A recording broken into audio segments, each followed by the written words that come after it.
Buen día con todos. Soy el doctor Cristian Mejía. Soy médico, tengo maestrías en investigación, también doctorado en investigación. Y el día de hoy me han pedido que haga la charla acerca de cómo iniciar una investigación, cómo iniciar un proyecto desde cero, desde la idea, por supuesto, ¿no? Y esto tiene bastantes aristas, tiene bastantes cosas que influyen. Algunos de los temas a tratar, primero es la idea de investigación. La idea de investigación es importantísima. Muchos sufren con la idea de investigación, sobre todo cuando están empezando. Cuando ustedes recién empiezan en el mundo de la investigación, no tienen claras las ideas, ya lo vamos a conversar. Luego por ahí elegir un asesor, que es muy importante, que te ayude, que te eh, apoye, que te coordine con algunas cosas. Pero también esto de acá ahora es un poco más fácil por lo que es las redes sociales, la virtualidad, todo lo que se puede hacer. Bueno, luego buscar la literatura, esto se hace casi simultáneamente con los otros pasos, estos tres pasos se hacen casi simultáneamente, sobre todo para verificar que la idea que estás haciendo es buena, es adecuada, y luego, claro que armar el protocolo, ¿no? Armando el protocolo se va a ver que en general se puede tener muchas pautas para armar el protocolo. Yo les voy a dejar algunos ejemplos con sus compañeros acerca de protocolos y ya le vamos a mostrar algunas partes, ¿no? Así que es eso. Ok, la idea de investigación. En general, la idea, como les digo, es una de las cosas más difíciles. Algunos dicen que si es que ya tienes la idea, puedes obtener una buena investigación. ¿Por qué?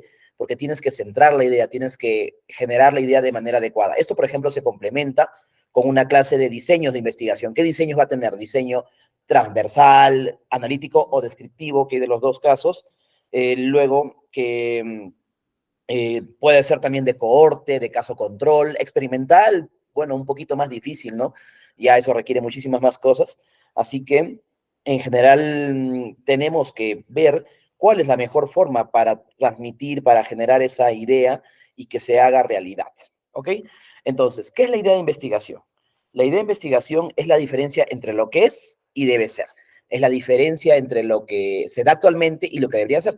Mm, Remontemos hace un par de años en la pandemia.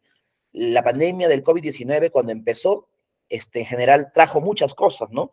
Por ejemplo, una idea de investigación o un problema que se pudo haber generado es, oye, ¿cómo estamos en la parte mental, no? La parte mental deberíamos estar un poco mejor, pero vemos que las noticias nos aturden, que las redes sociales nos dicen mucho acerca de la pandemia. Entonces, eso es, ¿no? Por ejemplo, ya, este es un problema científico. Ahora, no todo problema es necesariamente un problema de investigación.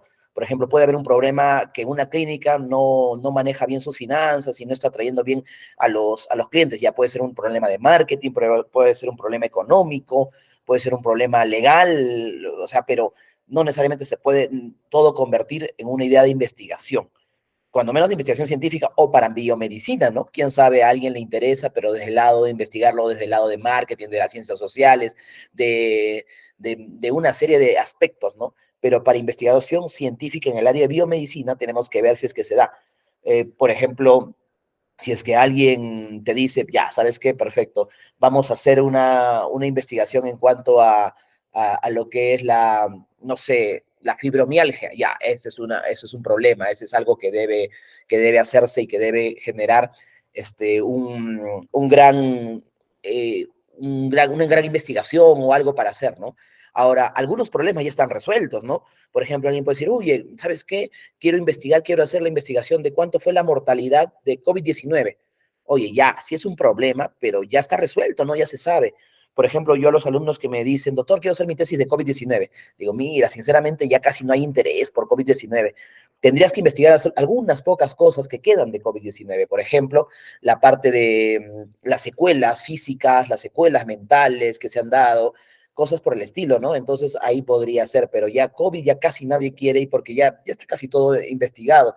Hay algunas pocas cosas que sí, por supuesto, se pueden hacer, pero ya tienes que ir viendo con cuidado, porque puede que no te acepten en tu tesis, no te acepten en la revista y en otros lados, porque te van a decir, oye, eso ya pasó, pues no, ya se sabe. Hay muchos ejemplos a nivel mundial de esto, del otro. Entonces, a veces también hay que saber enfocar el problema. Por ejemplo, acá les muestro este resumen de un artículo científico que salió en esta revista Sexualidad, Salud y Sociedad, que en realidad, quién sabe, su idea fue muy buena, quién sabe, su idea fue muy importante, pero no lo sabían expresar.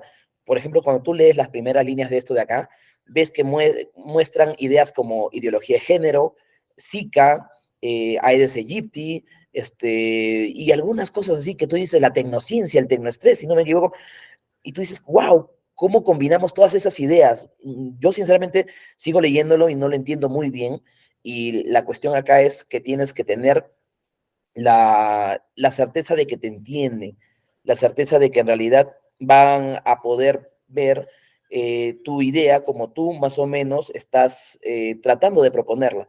Entonces tienes que ser claro, ¿no? Bueno, cuando menos acá esto sirvió y como ahí puse, entonces, que va a generar por el lado de la docencia, ¿no? Para que ustedes puedan saber las repercusiones que pueden haber, puedan tener las repercusiones en cuanto a cómo vender un artículo, cómo estructurar la lectura.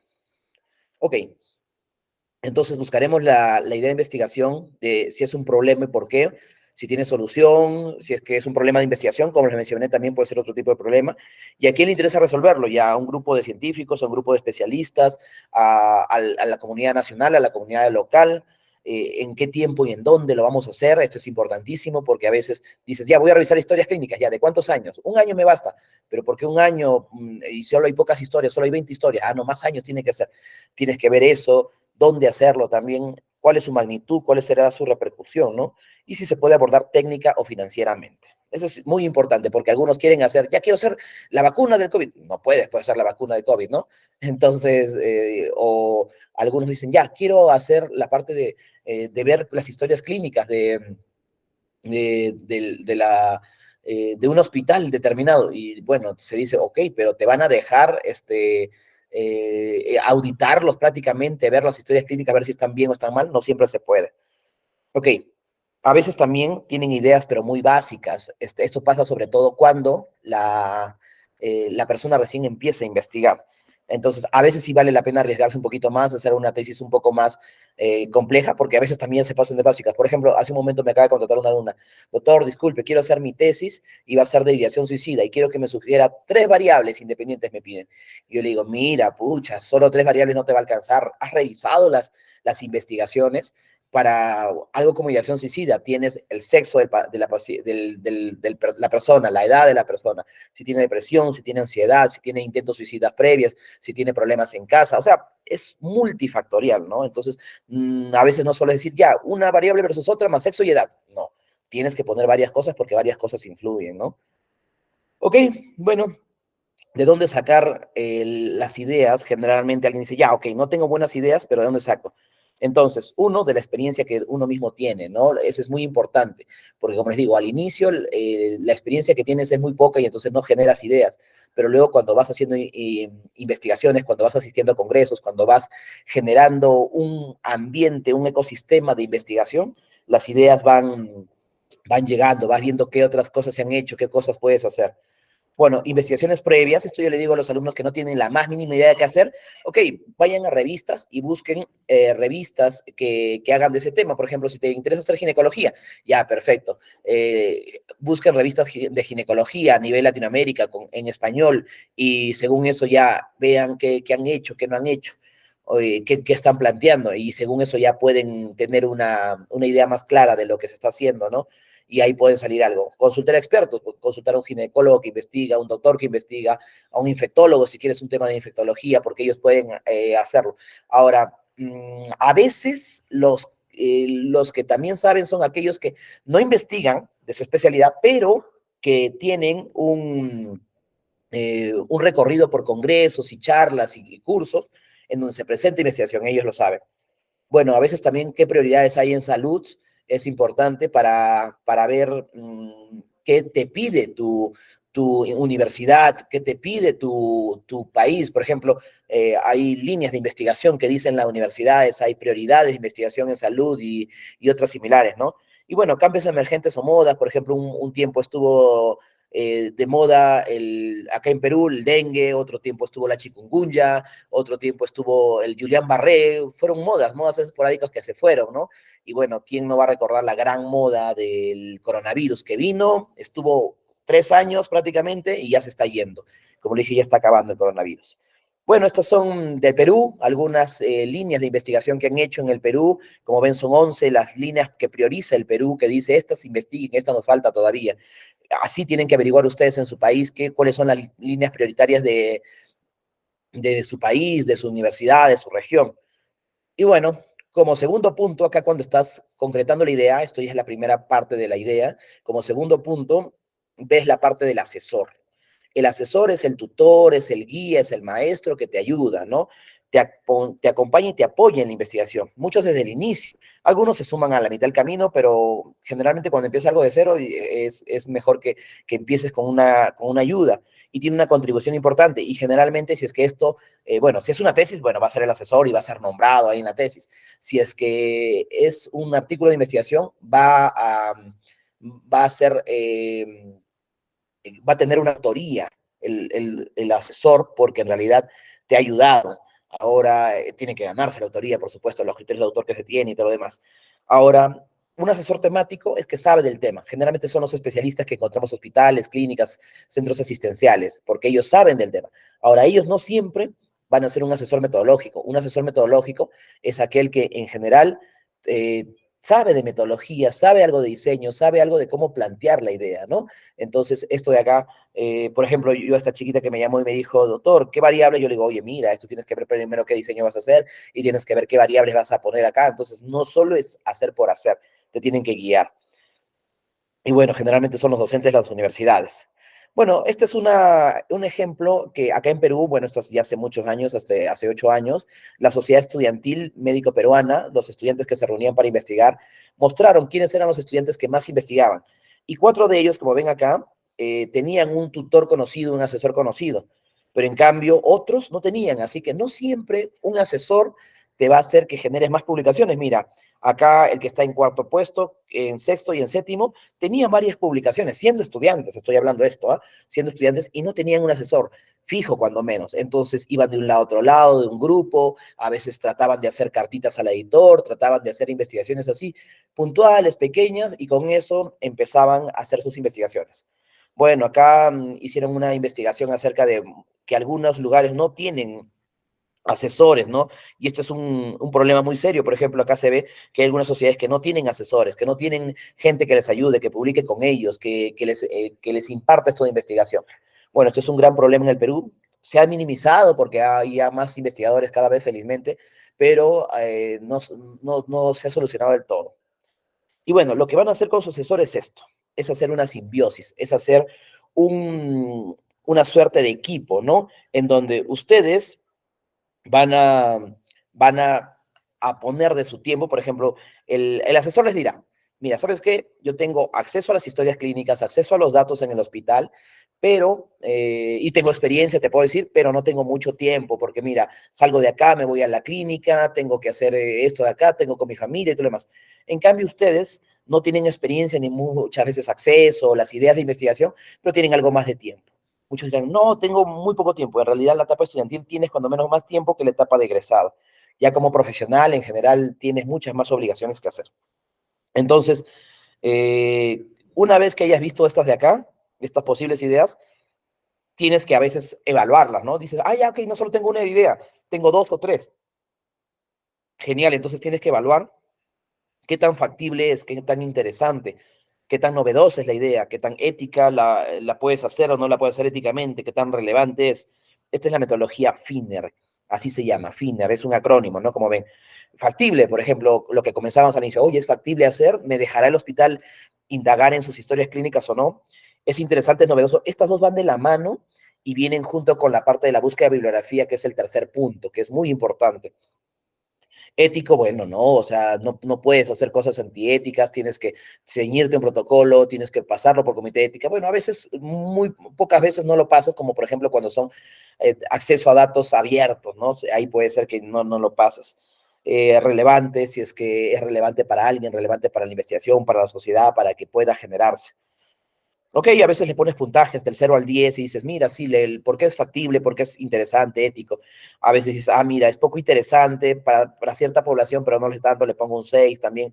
Novedoso no es tan novedoso, hay algunos temas, pero sí es factible, sí es ético, sí es relevante y puedes sumar, puedes ver en general. Bueno, también acuérdense que hay algunas cosas que son totalmente excluyentes, ¿no? Por ejemplo, si es 10 puntos acá, factible, interesante, novedoso, relevante, pero no es ético, entonces en general esa idea puede quedar ahí.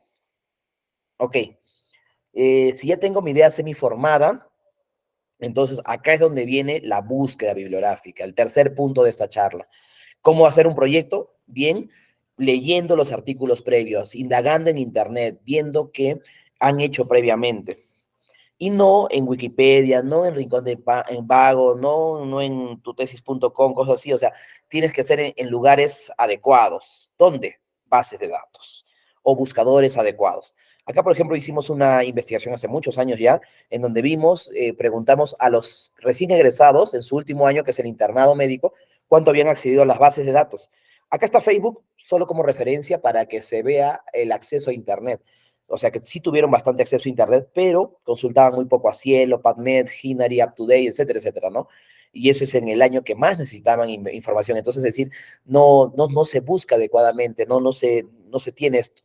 A veces tienes que hacer esto de los escritores en ciencias de la salud, a veces tienes que, en general, ver qué es lo que, las palabras clave que se llaman, cómo hacer la búsqueda, cómo generar esto de acá para que puedas tener una mejor búsqueda y más fácil. Yo conocí hace un tiempo a estas personas que son los que tienen a su cargo en Latinoamérica los DEX y los MESH, personas muy buenas en Brasil. Y bueno, yo recomiendo dos lugares para buscar como mínimo. Por supuesto que serían muchos más, pero a veces no se tiene acceso a Scopus, a veces no se tiene acceso a Web of Science y algunas bases que son pagadas, pero yo te recomiendo Google Académico, que no es una base, es un buscador, pero es un buscador especializado, no es como Google normal, sino este te busca en repositorios científicos, en revistas de Cielo, en revistas de Lilac, Lipex, en una serie de bases de datos importantes. Y tiene todas estas cosas de acá. ¿Ok? Un primer tamizaje. Puedes hacer acá, por ejemplo, dispepsia y depresión y vas a encontrar muchos artículos. Tienes que hacer un filtrado, tienes que ver cómo filtrar. Acá te dejo, por ejemplo, si quieres decir, mira, ¿sabes qué? Yo quiero buscar esta frase, no palabra por palabra, sino radiación puede salir por un lado y solar por otro lado. Te puede dar algo de, no sé, algo de otro tema que tú estás buscando. Entonces lo pones entre comillas la frase y luego dices, mira, en el título búscame esto, tiene que estar en el título.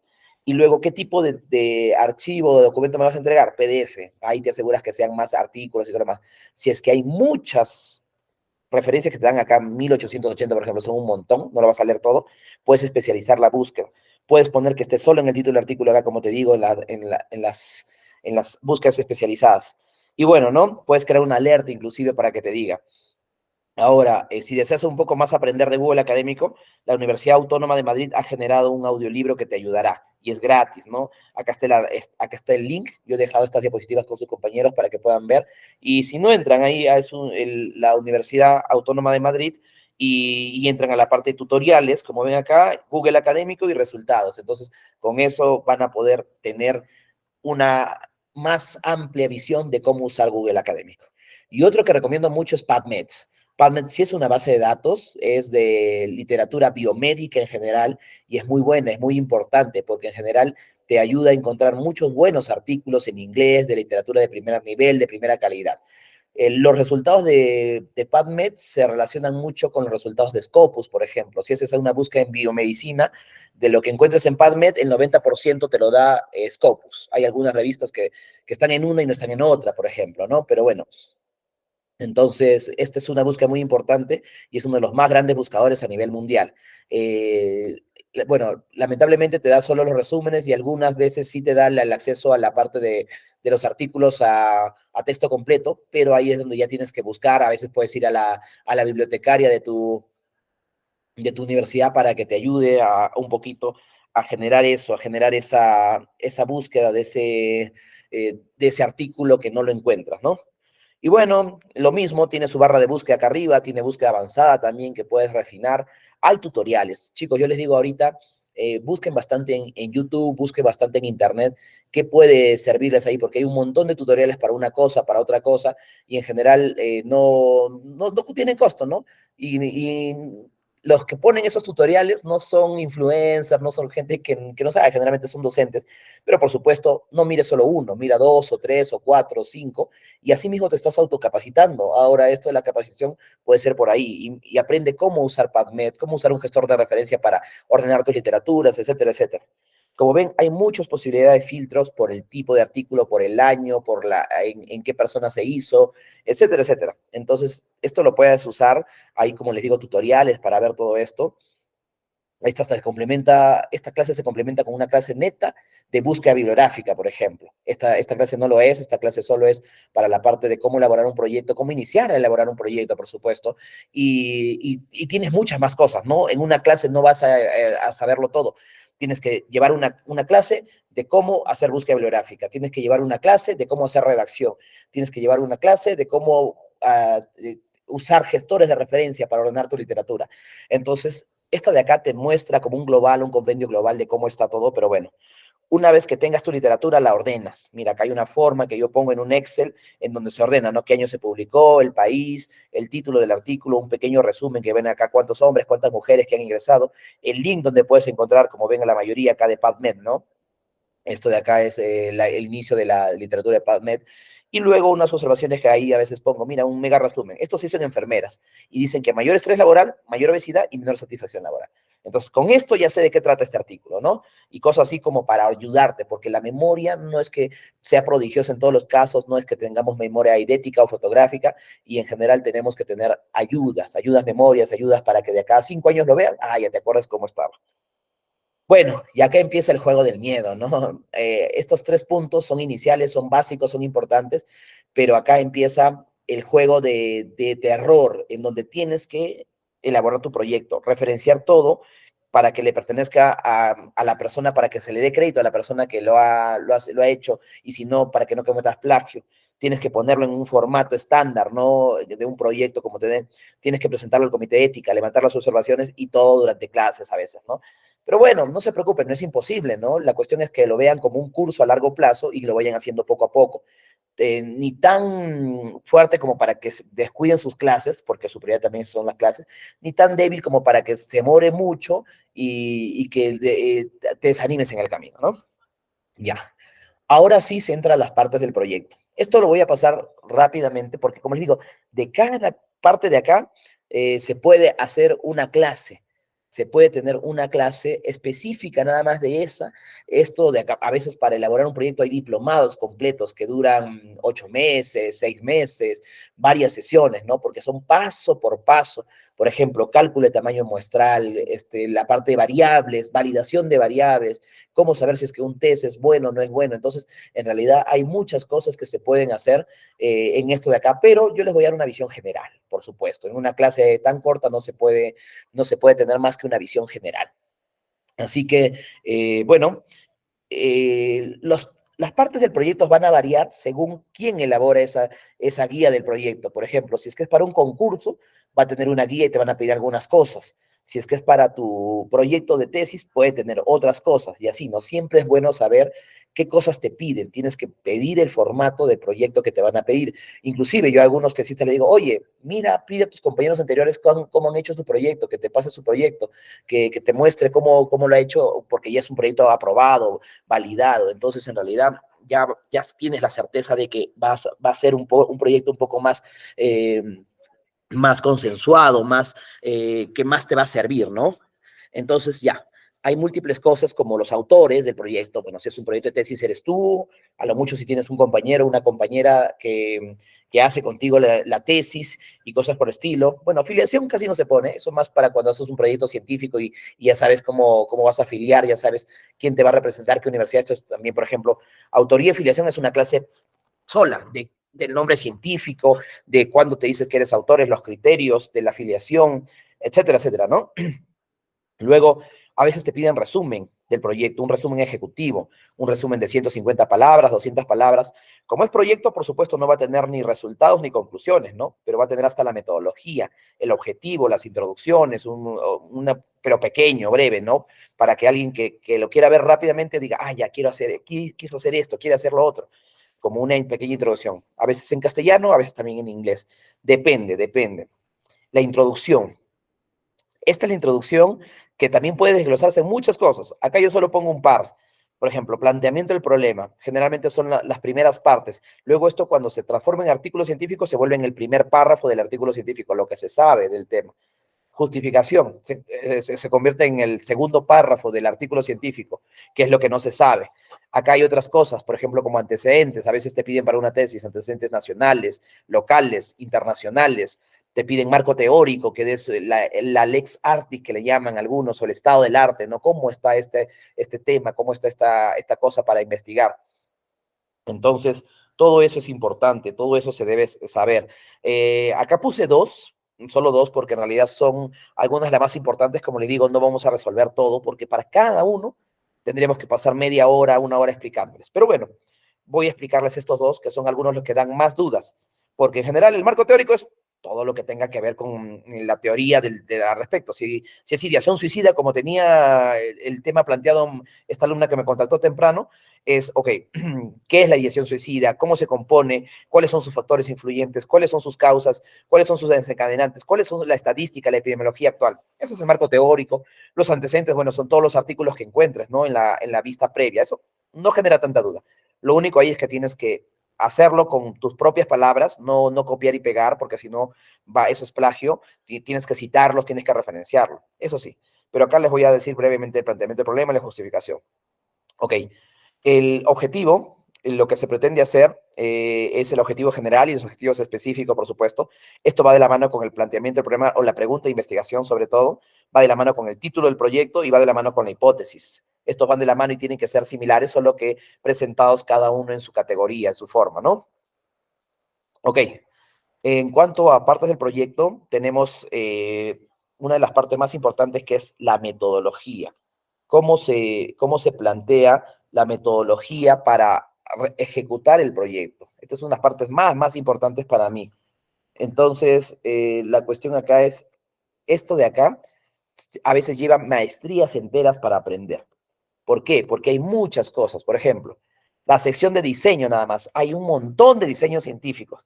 Tengo yo una clase solo específica para diseños, por ejemplo, que demora una hora más o menos, en donde solo te explico los diseños más comunes en biomedicina, que serán unos 6, 7. Y luego hay otros menos comunes, pero que también se utilizan. Y luego hay muchos más diseños, ¿no? Que son menos utilizados. Ok, población y muestra. ¿Quién es población? ¿Cómo se hace? El cálculo de tamaño muestral. Uf, esto es muy complicado para los que no tienen idea, pero hay videos. Para cada una de estas cosas, yo les recomiendo que vayan a YouTube y preguntar, por ejemplo, ¿cómo hacer un cálculo de tamaño muestral? Ahora también podemos usar otras cosas, ¿no? El ChatGPT, por ejemplo, ya pueden ver cómo elijo mi mejor diseño para esto. Y usted le hacen una pregunta y el ChatGPT te responde. A veces le puedes poner una pregunta como, si eres un asesor de tesis, respóndeme como un asesor de tesis de medicina y dime qué diseño puedo utilizar con este de acá, con esta idea y todo lo demás. Y el ChatGPT te va a ayudar, ¿no? Para eso te puede servir. Bueno, criterios de inclusión, criterios de exclusión, también se pueden hacer con esta metodología, con toda esta parte de acá, que es básicamente la población y muestras, todo de acá. Luego, variables y herramientas, es otra cosa muy importante que también demora mucho tiempo. ¿Por qué? Porque no solo es decir, como mi alumna, bueno, quiero solo 3 variables, profesor. No son así las cosas. Tienes que tener 3 variables más las cosas importantes, las cosas necesarias que sean influyentes en esto de la ideación suicida, por ejemplo, ¿no? Y herramientas o test o cuestionarios. ¿Cuándo saber que un cuestionario es adecuado o no es adecuado? Esto también son clases. Yo tengo muchas de estas clases, las voy a mostrar en mi canal de YouTube al final para que vean y puedan ustedes tener la posibilidad de acceder a estas clases. Yo tengo algunas de ellas, ¿no? Por supuesto, y otros tienen otras clases y simplemente con eso. Los procedimientos que vas a realizar para que se ejecute la investigación, para que se factibilice la investigación. Claro que todo esto es después de lo que sería en cuanto al proyecto, al comité de ética, ¿no? Los análisis de datos, que esto también son maestrías completas para saber cómo analizar, qué se requiere, chi cuadrado, test de Student, exacta de Fisher, regresión de Poisson, regresión logística, regresión lineal, modelos lineales generalizados, con una familia, con otra familia, con un link, con otro link, con clusters, sin clusters. Esto es muy, muy amplio, chicos. Pero bueno, acá tienen que tener una idea. Doctor, si no sé nada de esto, ok, mira los artículos previos que han hecho, cómo lo han analizado, y ahí puedes hacer, mira cómo lo han hecho en procedimientos, mira sus variables y herramientas de artículos previos, de investigaciones previas. No tienen que descubrir la pólvora, todo está ahí. Miren videos que les enseñen cómo hacer esto. Pregúntenle al ChatGPT. Pregúntale al ChatGPT desde la idea, ahora te da ideas. ¿Cuál sería una buena idea en este tema? ¿O qué me recomiendas? Y el ChatGPT te responde, ¿no? Entonces, si eres más específico en la pregunta, a veces hay videos también que te enseñan a ser más específicos con la pregunta del ChatGPT, lo puedes hacer mejor. Y bueno, luego también el cronograma, el presupuesto, referencias bibliográficas, anexos. A veces anexos te piden la aprobación del comité de ética, a veces te piden la ficha que vas a hacer, eso es también muy importante para mí. Por eso esto lo resalto de amarillo, que son cosas tan trascendentales, porque si tienes una ficha buena para encuestar, entonces la gente te va a responder. Pero si tienes una ficha muy grande, que no se entiende, con preguntas ambiguas, la gente te va a responder mal, las preguntas que obtengas luego no la vas a poder analizar. Entonces, esto de acá de anexos se relaciona bastante con variables y herramientas. Y por supuesto, todo se relaciona, todo es importante, ¿no? Pero hay algunas cosas que son trascendentales y si es que no haces bien eso, ya no tienes bien tu proyecto. Bueno, vamos a pasar por una serie de cosas, una serie de pasos para poder generar esto de acá, ¿no? Para poder tener una idea de qué se debe hacer en cada caso. Entonces, la cuestión acá es, ¿qué es? Por ejemplo, acá está el título y acá está el resumen, un resumen, como ven, pequeño, que tiene una pequeña introducción, el objetivo general y los métodos, cómo vamos a utilizar, cómo vamos a hacer, cómo vamos a medir, cómo vamos a plantear esta recolección y todo lo demás, ¿no? Entonces, esto es importante. Por ahí a veces las palabras clave, que son los escritores en ciencia de la salud que les mostré, nivel de oxígeno, oximetría, altitud, que estas son de las DEX, y esta enfermedad respiratoria que no está en el DEX, lo dejé afuera, ¿no? Entonces, pero que también es importante como frase. Entonces es esto. El planteamiento del problema. Para eso está la técnica del embudo, que se le llama, en donde vas desde lo más general a lo más específico. A veces puedes empezar con una definición, pero si es controversial. Por ejemplo, a mí, acá los accidentes se definen como tal, tal, tal, porque hay múltiples formas de definirlo, ¿no? Está la definición de la OIT, está la definición de otras instituciones, de varias cosas, ¿no? Entonces, eso tienes que ver. Luego, a veces puedes empezar con prevalencias a nivel mundial, a nivel macro regional, ¿no? Entonces, mira, se calcula que tantos millones a nivel mundial, ¿ves? 2 millones mueren anualmente en accidentes de trabajo. Luego puede ser algo más regional, algo más latino, ¿no? En Latinoamérica se han encontrado reportes en Colombia, en Ecuador, en Perú, de tal, tal, tal, pones, ¿no? Se han encontrado también estas variables, tal, tal. Entonces van yendo de lo general a lo específico. Luego vas en nuestro medio, en nuestro país, mira, si he encontrado esto, si he encontrado lo otro. Se puede dar algunas referencias de artículos. Si tienes muchos, ya pones algunos de lo más importante, ¿no? Si tienes pocos, los resaltas, un poco te explayes con esto de acá. La justificación. Esta es las otras de las cosas que trae mucha duda. La justificación es, bueno, si bien el planteamiento del problema es lo que se sabe actualmente, lo que se sabe que es la prevalencia en el mundo, lo que se sabe la prevalencia en Latinoamérica, la definición, las variables que se asocian, eso se sabe. En cambio, la justificación es lo que no se sabe. No se tiene claro la asociación de accidentes laborales con tal cosa. No se han encontrado resultados contradictorios, que a veces en un lugar dicen que es más esto, en otro lugar dicen que más aquello. Entonces, a ver, vamos a ver nuestro medio cómo está. En nuestro medio no se han reportado estudios. Mira, ¿sabes que no hay estudios de accidentabilidad en nuestro medio? Entonces hay que hacerlo. O los últimos reportes han sido ya hace años, ya, mira, sí hay un reporte, pero de 1993. No, se tiene que actualizar, ¿no? Ok. Bueno, recuerden que acá en medio hay más cosas, pero no podemos hacerlas todas. Ahí está el marco teórico, está los antecedentes nacionales, internacionales, una serie de cosas, ¿no? Así que, en general, esto de acá es importante que lo vean. Estos de acá son las cosas que más tienen dudas los estudiantes cuando ven todo esto de acá. Los objetivos, bueno, el objetivo general, como les digo, que se relaciona con el título, se relaciona con la hipótesis y con la pregunta de investigación. los objetivos específicos que ya desglosan las cosas que vas a hacer. Recuerden que a veces te dicen, ok, si tienes 4 objetivos específicos en la tesis, tienes que tener 4 respuestas, 4 conclusiones, tienes que dar respuesta a cada objetivo específico.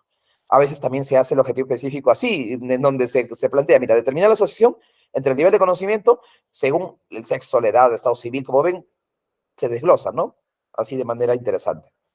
Bueno, la metodología. Otro punto importante para esto de acá, como yo le digo. Pero no se compliquen, hay muchos videos de cada parte, ¿no? El tipo de estudio, el diseño de estudio, ¿cómo lo vas a hacer? Acá pusimos observacional, observa nada más, de tipo transversal analítico. Esto tienen que guiarse con otras clases modelo que tienen y todo lo demás. La población, ¿qué población es a la que vas a estudiar? Tamaño muestral, acá por ejemplo sí va a ser de manera censal a todos los estudiantes, a todos los egresados y todo lo demás, pero tienes que calcular también cuánto vas a requerir, cuánto vas a hacer. Acá, bueno, eso está solo como una parte de proyecto y a veces queda de otra forma, ¿no? Pero bueno, los criterios de inclusión y exclusión que vas a utilizar también son importantísimos.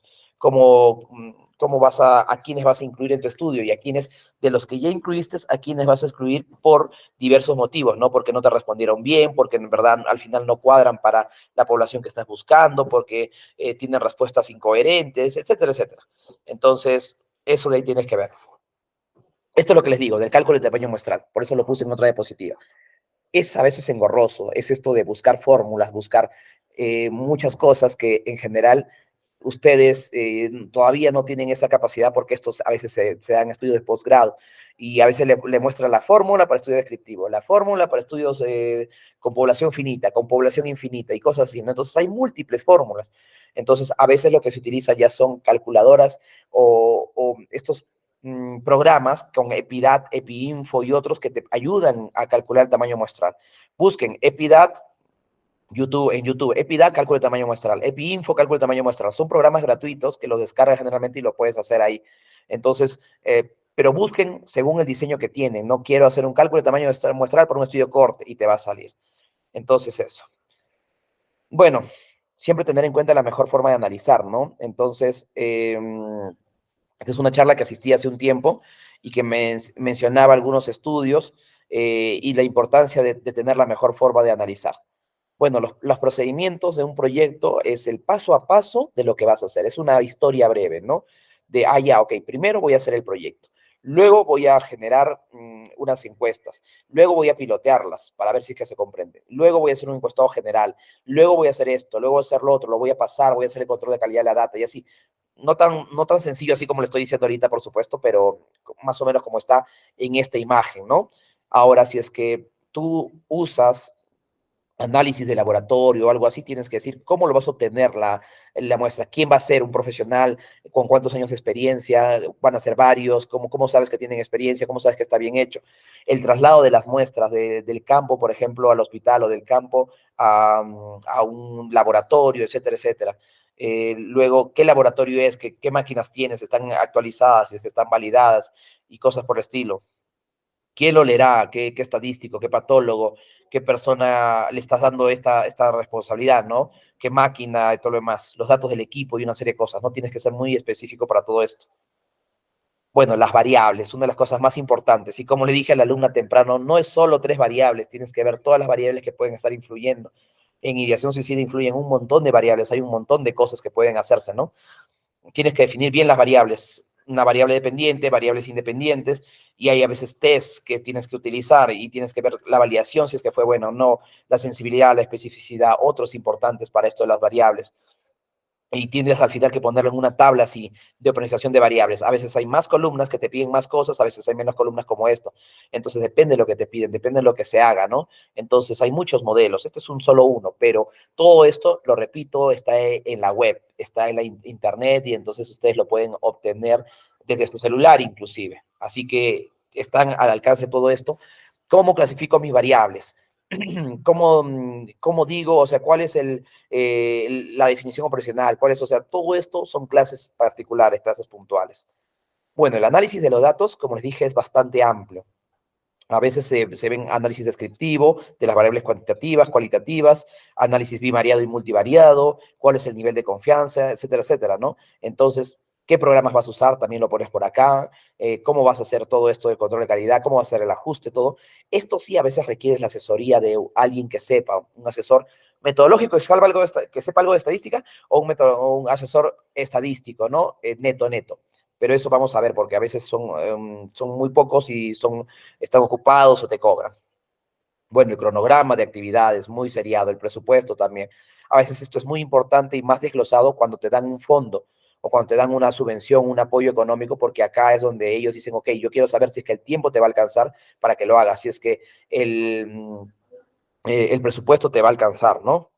Ya, referencias bibliográficas. Bueno, acá también hay una clase propia de cómo usar gestores de referencias bibliográficas, cómo generar alguna lista de referencias ordenadamente. Hay programas como el Zotero, en Node, Mendeley, etcétera, etcétera. Todo está en videos de YouTube, todo está ya en la web.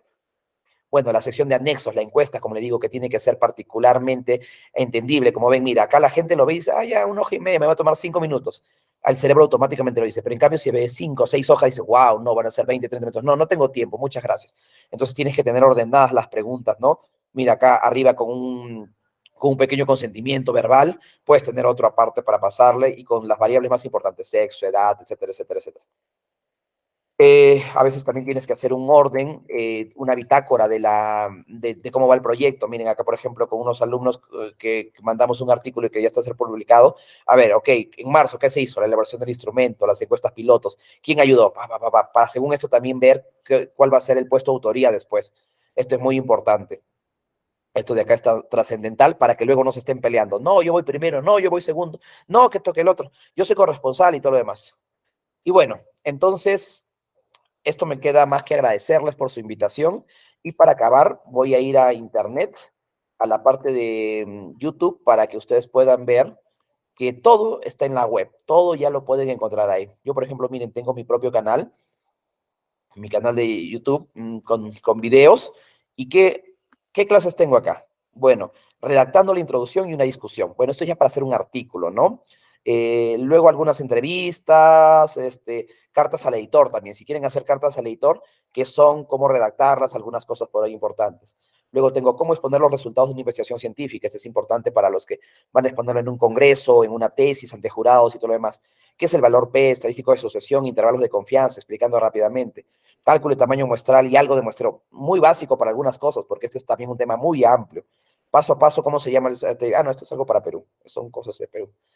Coronavirus, que es también algunas cosas de coronavirus, cómo enviar un artículo a una revista científica, cómo generar una encuesta, una ficha de recolección de datos, validación de un instrumento, cómo se valida un instrumento, lo general, ¿no? Porque no somos expertos, pero algunas cosas necesarias que tienen que saber, eso también se puede desglosar. Cómo se hace el cálculo de tamaño muestral, cómo se inicia una investigación, bueno, acá algunas motivacionales, como si es que puedo ser más que un simple estudiante de medicina, la investigación en el Perú, bueno, esto es algo más peruano, investigación en salud ocupacional, algo más específico para el área de salud ocupacional, que también soy médico ocupacional, qué son los estudios multicéntricos, asociaciones para conservar la ética, también algunas cosas, ¿no? Acciones para conservar la ética, perdón, ideas de investigación, problema de justificación, algunas cosas más detalladas, búsqueda bibliográfica, cómo citar con Zotero, generando diapositivas, completando un artículo científico, bueno, atención primaria, diseños metodológicos, algo de diseños que le mencioné, diseños no analíticos también, cómo se utiliza acá. Acá están analíticos y no analíticos. Penúltimo paso, poniendo en formato una revista y haciendo la edición del trabajo científico. Como ven, yo tengo una regular cantidad de videos y así como yo, otros tienen más videos, entonces tienen ustedes que empezar a ver, por ejemplo, mira, cómo usar Zotero, que es un vector de referencias. Te van a salir múltiples videos. Eliges algunos de ellos, ¿no? Luego, cómo hacer el cálculo de tamaño muestral. Está, tamaño muestral paso a paso, ¿ven? Entonces, todo está desglosado acá, chicos. Todo pueden hacer. Entonces, básicamente, eso es lo que quería compartir el día de hoy con ustedes. Como ven, en general, tiene muchos pasos un proyecto, pero todo empieza de manera estructurada y paulatina. Si es que no tienes una buena idea, por las puras que hagas todas las otras cosas de manera correcta y seriada. un asesor te ayuda con estas cosas. Como han visto, hay muchas cosas que ustedes todavía no conocen y tienen que tener ayuda. Pero como les dije, ahora no se requiere tanto un asesor. Puedes tener un asesor virtual, ¿no? Que el ChatGPT, los videos de YouTube y cosas por el estilo, ¿no? Claro que a veces siempre también vas a requerir una ayuda para consolidar algunas cosas, ¿no? Búsqueda de la literatura es sumamente importante y son clases particulares. Esto yo creo que tienen que verlo en videos y luego armar el protocolo, ¿no? Entonces, todo esto es lo que les quería comentar el día de hoy con la parte de armar un protocolo. Yo ya he dejado estas diapositivas con sus compañeros para que las tengan, así que muchísimas gracias a todos por su tiempo y hasta una próxima oportunidad.